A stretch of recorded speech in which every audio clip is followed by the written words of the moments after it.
बिस्मिल्लाहिर्रहमानिर्रहीम। Binomial and hypergeometric probability distributions 9 chapter है।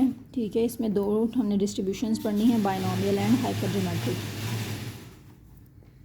Introduction में कुछ डेफिनेशंस हैं जिनको आपने याद करना है। सबसे पहले ये है कि ट्रायल किसे कहते हैं।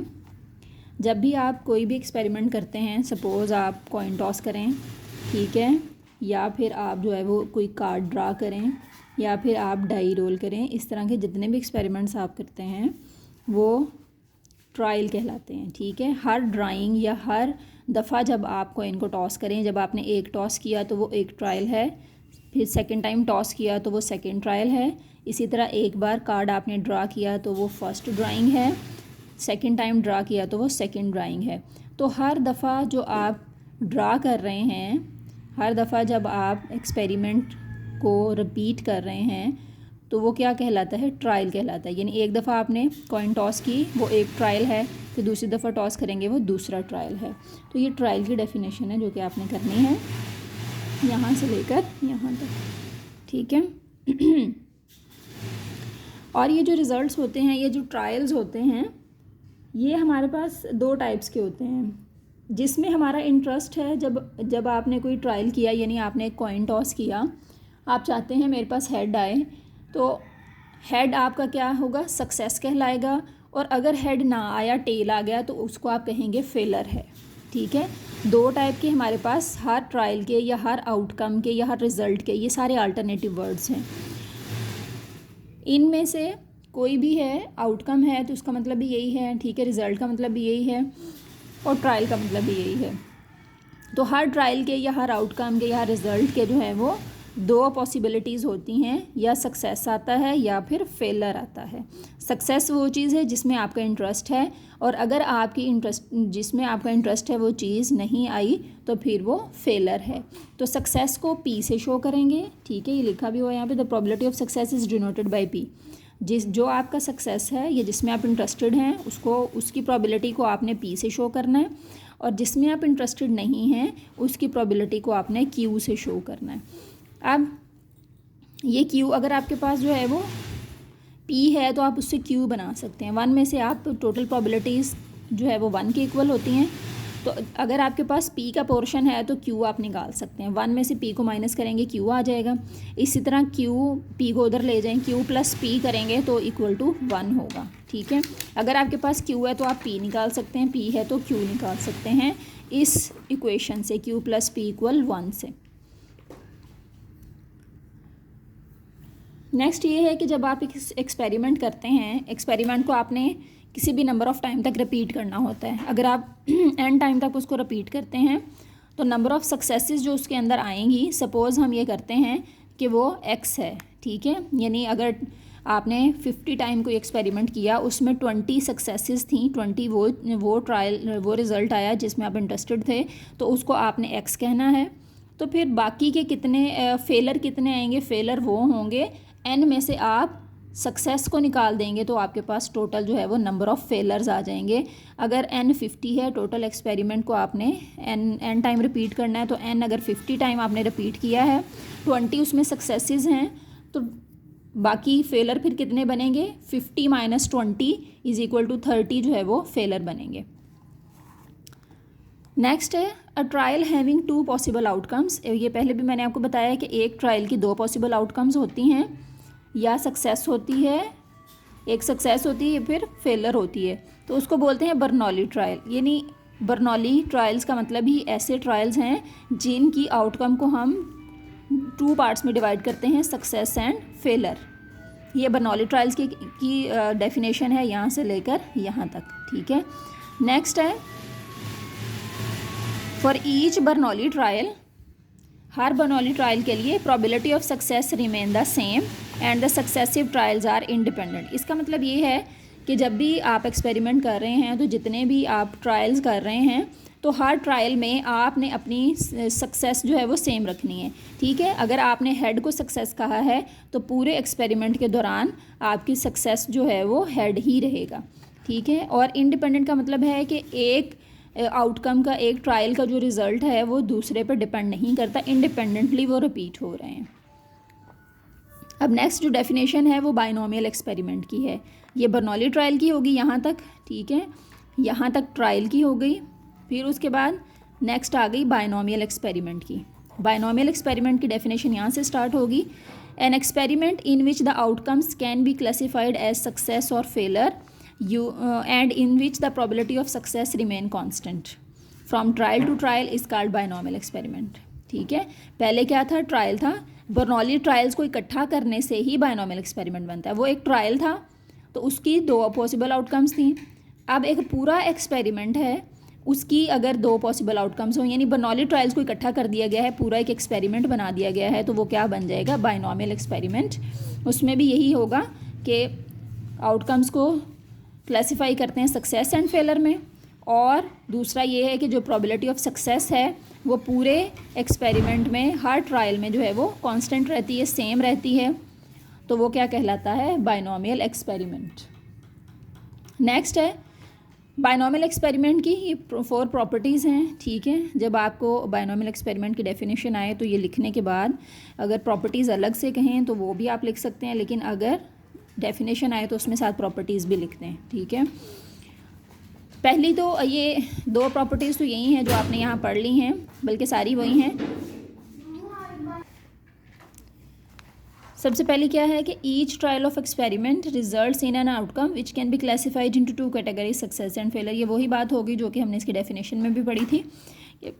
एक्सपेरिमेंट का जो हर ट्रायल है उसके 2 आउटकम्स उसको 2 जो है वो उसकी आउटकम्स को 2 कैटेगरीज में हम क्लासीफाई कर सकते हैं, success and failure. Next second number पे क्या है कि प्रोबेबिलिटी ऑफ सक्सेस जो है वो हर ट्रायल पे एक्सपेरिमेंट के सेम रहेगी। थर्ड क्या है कि जो रिपीटेड ट्रायल्स हैं, जो आप ट्रायल्स करते जा रहे हैं एक्सपेरिमेंट को करने के लिए, वो सब इंडिपेंडेंट होंगे। और फोर्थ वन क्या है कि एक्सपेरिमेंट जो है वो किसी फिक्स नंबर ऑफ टाइम तक रिपीट किया जाएगा। ठीक है, कोई नंबर डिसाइड कर लिया जाएगा कि मैंने 20 टाइम करना है, 50 या 30। नेक्स्ट है बाइनोमियल प्रोबेबिलिटी डिस्ट्रीब्यूशन। अब ये जो बाइनोमियल एक्सपेरिमेंट बना है इसकी प्रोबेबिलिटीज़ फाइंड करने के लिए हमें इसकी प्रोबेबिलिटी डिस्ट्रीब्यूशन बनानी है, तो वो कैसे बनेगी। Suppose we have n independent trials, जैसे कि हमने यहाँ पे पढ़े कि बाइनोमियल एक्सपेरिमेंट के कितने ट्रायल्स होते हैं, पहले हम उसको फिक्स करते हैं। तो वो फिक्स जो हमने नंबर किया है उसको जनरली हमने n कह दिया है कि n टाइम तक हमने एक एक्सपेरिमेंट को रिपीट किया, तो हमारे पास n इंडिपेंडेंट ट्रायल्स हैं। For each of which the probability of success is p। Her trial के लिए प्रोबेबिलिटी ऑफ सक्सेस हमारी क्या है, p है। वो भी हमने पढ़ा कि जो सक्सेस की प्रोबेबिलिटी है हम उसको p कहेंगे, और जो प्रोबेबिलिटी ऑफ फेलर है हम उसको q कहेंगे। And the probability of failure is q। ठीक है, और p और q को प्लस करें तो 1। The probability of exactly x success, exactly x success का मतलब है कि किसी नंबर ऑफ सक्सेसिस पे क्या प्रोबेबिलिटी आएगी।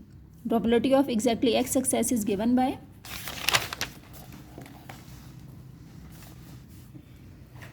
ये इसका फॉर्मूला समझ लें, इसके ज़रिए आपने प्रोबेबिलिटीज़ निकालनी है। ठीक है, probability of x is equal to x n C x p raise to power x q raise to power n minus x. ठीक है, x क्योंकि क्या था, p प्रोबेबिलिटी ऑफ सक्सेस थी तो x नंबर ऑफ सक्सेसेस उसके ऊपर हैं, q जो है वो प्रोबेबिलिटी है फेलर की, तो उसके ऊपर जो नंबर ऑफ फेलर था n माइनस एक्स था, तो वो उसके ऊपर है, उसकी पावर है। ठीक है, ये n सी एक्स है।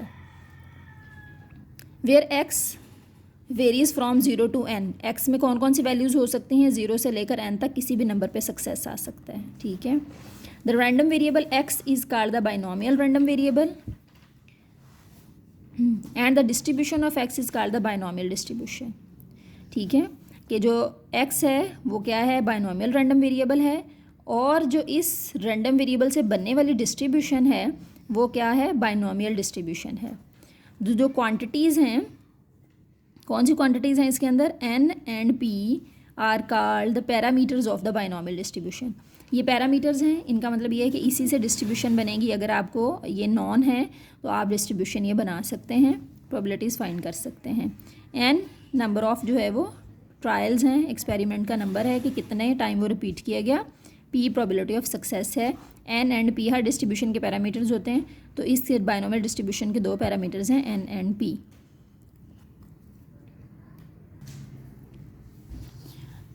बायनॉमियल डिस्ट्रीब्यूशन की डेफिनेशन आपने यहाँ तक करनी है, इस कॉल्ड द बायनॉमियल डिस्ट्रीब्यूशन, ठीक है। यहाँ तक इसकी डेफिनेशन हो जाएगी। ये पैरामीटर्स आपने याद रखने हैं, ये एमसीक्यूज़ में आते हैं कि पैरामीटर्स जो हैं वो इसके कौन से हैं। नेक्स्ट है बायनॉमियल डिस्ट्रीब्यूशन को हम जो है वो इस तरह से भी डिनोट करते हैं, ज़्यादातर क्वेश्चंस में ऐसे ही आएगा। B stand for binomial, x success, number of successes जो भी आएंगी, एन और पी इसके दो पैरामीटर्स, ठीक है। बी एक्स एन पी से इसका मतलब है कि ये बायनॉमियल डिस्ट्रीब्यूशन का क्वेश्चन है। हाँ जी, नेक्स्ट जो है वो लिखने का एक और तरीका भी है इसको सीरीज़ की फॉर्म में, वो ये है q plus p raise to power n. बाकी अंदर से आपने इसको सीरीज़ को खोलते जाना है। सबसे पहले n C zero q n minus zero p zero plus n C one q n minus one p one plus n C two q n minus two p square. ये आपने मैथ्स में भी सीरीज़ पढ़ी होंगी, ये वही हैं binomial expansion है। Plus on n C n q n minus n p n. हमने इसको दूसरे तरीके से ही करना है, ये जस्ट आपके नॉलेज के लिए है क्योंकि ये भी पूछा जा सकता है। अब इसमें ये जो n C zero n C one n C two so on n C n हैं, ये बायनॉमियल कोफिशिएंट्स कहलाते हैं, ठीक है। अब नेक्स्ट इसकी शेप्स हैं, ये सारा आपने अच्छे तरीके से याद करना है, ये सारा ऑब्जेक्टिव में आता है कि अगर P इक्वल Q इक्वल 1/2 जो है वो 0.5 भी हो सकता है, क्योंकि 1/2 0.5 के इक्वल है, यहाँ पे 0.5 भी हो सकता है। तो ये अगर इक्वल हो तो बायनॉमियल डिस्ट्रीब्यूशन क्या कहलाती है? Symmetrical distribution. यानी P और Q अगर की वैल्यू सेम हो, दोनों ही 0.5 हो, तो डिस्ट्रीब्यूशन क्या होगी? सिमेट्रिकल होगी। नेक्स्ट है if P not equal to Q, ठीक है, कि अगर P Q के इक्वल ना हो, यानी P 0.3 और Q 0.7 या कुछ भी इस तरह से हो, बस इक्वल ना हो, वो उनके डिफरेंट वैल्यूज़ हों, तो बायनॉमियल डिस्ट्रीब्यूशन सिक्यूर्ड होगी। नेक्स्ट है कि अगर P 0.5 से बड़ा हो, ठीक है, यानी 0.6 हो या 0.5 से कुछ थोड़ा सा और बड़ा 0.5 2.55 किसी भी तरह से बड़ा हो, तो बायनॉमियल डिस्ट्रीब्यूशन क्या होगी? नेगेटिवली सिक्यूर्ड होगी, ठीक है। ये आपने अच्छे तरीके से याद रखना है कि अगर ग्रेटर देन होगा 1/2 से तो नेगेटिवली सिक्यूर्ड है, और इसी तरह अगर P लेस देन होगा 1/2 से तो डिस्ट्रीब्यूशन पॉजिटिवली सिक्यूर्ड होगी। Next example 9.1, A fair coin is tossed 4 times. Find the probabilities of obtaining various number of heads. हाँ जी, एक कॉइन टॉस की गई है 4 टाइम, ठीक है। अब आपने वेरियस प्रोबेबिलिटीज़ फाइंड कर लेनी है। नंबर ऑफ़ हेड्स जो है वो अगर 4 टाइम एक्सपेरिमेंट आप करते हैं तो कितना जो है वो हेड आ सकता है? 4 टाइम्स हेड आ सकता है, ठीक है, मैक्सिमम। तो 0 से लेकर आपने 4 तक चले जाना है। जितने टाइम एक्सपेरिमेंट किया गया है वो n है, 4 टाइम कॉइन टॉस की गई है। नेक्स्ट है कि अब हमें P और Q भी चाहिए होते हैं, ठीक है। सबसे पहले आपने इसके फॉर्मूले को जहन में रखना है। फॉर्मूला इसका किसके इक्वल है? Probability of x is equal to x NCx Px Qn minus x। तो इसके लिए हमें n चाहिए, P चाहिए, Q चाहिए, ठीक है। तो जब आप एक कॉइन टॉसिंग एक्सपेरिमेंट करते हैं, ठीक है, कॉइन टॉसिंग एक्सपेरिमेंट में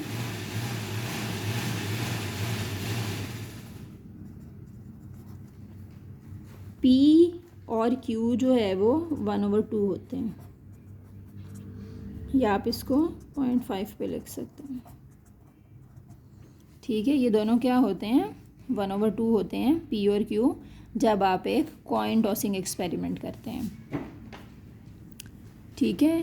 तो P आ गया यहाँ पर 1/2 और Q भी 1/2। अब आपने हेड्स के लिए फाइंड कर लेनी है प्रोबेबिलिटीज़। जितने टाइम एक्सपेरिमेंट रिपीट किया गया है उतने ही नंबर ऑफ़ हेड्स आ सकते हैं। सबसे पहले आपने, क्योंकि आपने पढ़ा है कि x इसका कहाँ से कहाँ तक है, 0 से लेकर n तक है, ठीक है। x जो है वो 0 से लेकर n तक है। तो probability of x is equal to 0 सबसे पहले आपने फाइंड करना है। 0 हेड आ सकता है, हाँ जी। फॉर्मूले में सबसे पहले NCx है, तो n क्या है? 4, x हमने लिया है 0, 4c0 p है, 1/2 रेज़ टू पावर x है, तो x हमने ज़ीरो लिया है, ज़ीरो आ जाएगा। और q 1/2 है, 4 माइनस x है, तो 4 माइनस ज़ीरो आ जाएगा। ठीक है, तो 4c0 1, 1/2 raise to power 0 1, 1/2 raise to power 4, 1/16। Next probability of x equal 1 आपने फाइंड कर लेनी है। इसी तरह आपने 4 तक चले जाना है। 4c1, 1/2 raise to power 1, 1/2 raise to power 4 minus 1। ठीक है, ये 3 हो गई और 1/8 बन गया। ये 1/2 से 1/8 मल्टीप्लाई हुआ तो 1/16 बना, और 4c1 4, 4/16। Next probability of x is equal to 2, 4c2, 1/2 raise to power 2, 1/2 raise to power 4 minus 2, 4c2 6, और नीचे 16 ही बनेगा क्योंकि 2 इधर से पावर्स आएंगी और 2 इधर से, टोटल 4 पावर्स ही बनेंगी। Next x equal 3, 4c3, 1/2 raise to power 3, 1/2 raise to power 4 minus 3, तो ये आ जाएगा 4c3 4, 4/16। Next probability of x equal 4, 4c4, 1/2 raise to power 4, 1/2 raise to power 4 minus 4, ये 0 हो गया, 1 हो गया। बाकी 4c4 भी 1, 1/2 रेज़ टू पावर 4 है, तो 1/16। ये वेरियस नंबर ऑफ प्रोबेबिलिटीज़ आ गई हैं किसके लिए, for the number of heads, क्योंकि हेड्स जो हैं वो किसी भी कॉइन टॉसिंग एक्सपेरिमेंट में अगर वो 4 टाइम रिपीट हो रहा है तो 0 से लेकर 4 तक ही आ सकती हैं।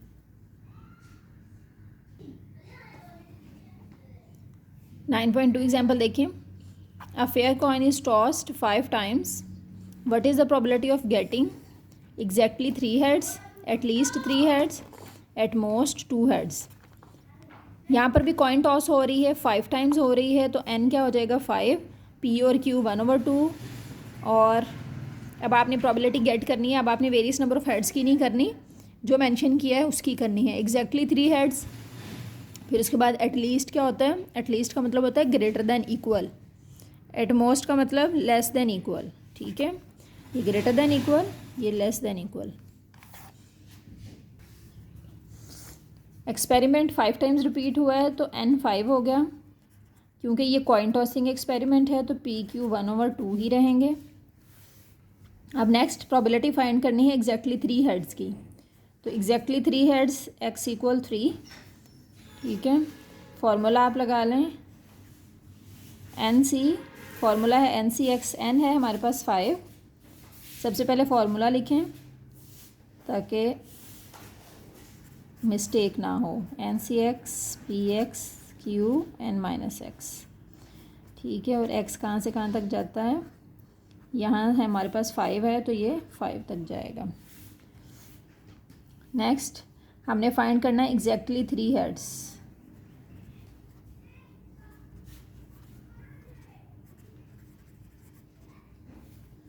तो probability of x is equal to 3, n 5 है, 5c3, x 3 लिया है, 1/2 रेज़ टू पावर 3 और 1/2 रेज़ टू पावर 5 माइनस 3। ये कितना बनेगा, ये आपने कैलकुलेट करके लिख लेना, 10/32। नेक्स्ट है एटलीस्ट 3 हेड्स।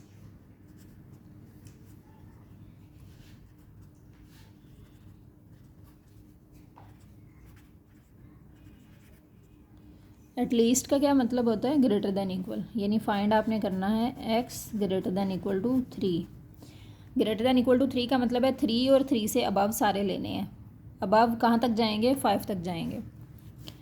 तो 5c3 से आपने स्टार्ट लेना है क्योंकि ये इक्वल भी होता है 3 के, प्लस अब आ जाएगा 5c4, 1/2 raise to power 4, 1/2 raise to power 5 minus 4। Next है प्लस लास्ट टर्म है 5c5, 1/2 raise to power 5, 1/2 raise to power 5 - 5। ठीक है, ये सारी प्रोबेबिलिटीज़ आप कैलकुलेट करके लिख लें। 10/32 प्लस नेक्स्ट आ जाएगा 5/32 और 1/32। तो टोटल कितना हो गया? 16/32। At most 2 heads. At most का मतलब है less than x less than equal to 2। x less than equal to 2, इसका मतलब है 2 और 2 से लेस लेने हैं। तो 5c2 1/2 raise to power 2, 1/2 raise to power 5 - 2 plus 5c1 1/2 raise to power 1, 1/2 raise to power 5 - 1 plus 5c0 1/2 raise to power 0, 1/2 raise to power 5 - 0। ठीक है, तो ये सब की आप प्रोबेबिलिटीज़ कैलकुलेट करें और यहाँ पे इसके आंसर्स लिखें। नेक्स्ट एग्जांपल 9.3 है। If you toss a fair dice 6 times, what is the probability of getting no even number. अब एक डाई टॉस हो रही है, कितने टाइम्स है? 6 टाइम, तो n हो गया 6। अब प्रोबेबिलिटीज़ इसमें p और q आपने खुद बनाना है। वो कॉइन टॉसिंग एक्सपेरिमेंट में जो है वो 1/2 होता है, बाकी सब क्वेश्चंस में खुद बनाना है। क्या प्रोबेबिलिटी होगी कि कोई इवन नंबर ना आए, यानी इवन नंबर में इंटरेस्ट है। तो इवन नंबर कितने होते हैं एक डाई पे? 3 होते हैं, 2, 4 एंड 6। तो टोटल 3 इवन नंबर हैं और कितने में से? 6 में से। तो p किसके इक्वल हो जाएगा? 3/6।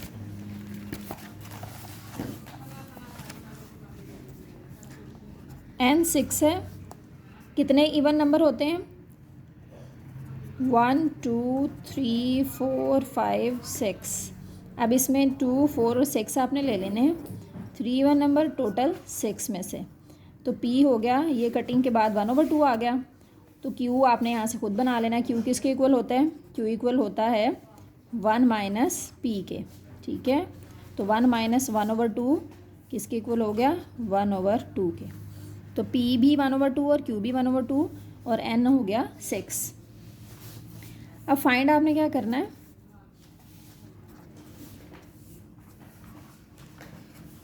फाइंड आपने करना है कि कोई इवन नंबर ना आए, नो इवन नंबर। तो x = 0। ठीक है, एक्सपेरिमेंट 6 टाइम रिपीट हुआ है तो NC0। ठीक है, NC0 का मतलब 6C0, P0 और Q 6 - 0।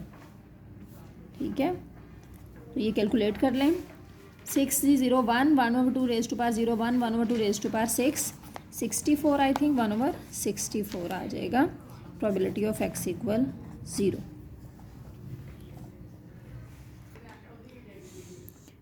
नेक्स्ट एक्सरसाइज में ये सारे क्वेश्चन हो जाएंगे 9.1 से लेकर 9.9 तक। जितना हमने पढ़ लिया इससे रेलेवेंट ये सारे क्वेश्चन हैं, ये हो जाएंगे। ठीक है, ये सब करें, जिसकी समझ नहीं आती वो मुझसे पूछ लें। अब जैसे यहाँ पे है ये 0.75 इसका p है, q जो है 1 में से 0.75 को माइनस करेंगे तो q आ जाएगा। ठीक है, इसी तरह यहाँ पे p जो है वो 0.20 है और n 4 है, तो q क्या आ जाएगा? 1 - 0.20 0.80। ठीक है, नेक्स्ट इसी तरह ये सारे आपने देख लेने हैं। जो ये इस परसेंटेज में होगी ये इसकी प्रोबेबिलिटीज़ होंगी। अगर कॉइन टॉसिंग है तो उसका तो 1/2 p और 1/2 q आएगा। ठीक है, जैसे यहाँ पे 20% है तो p 0.20 हो जाएगा, q 1 - 0.20 0.80 हो जाएगा। ठीक है, यहाँ पे p खुद दिया हुआ है, q आपने निकाल लेना 1 - 3/8 करके। ठीक है, तो इसी तरह ये सारे सॉल्व करें, जिसकी समझ नहीं आती वो फिर मुझसे पूछ लें।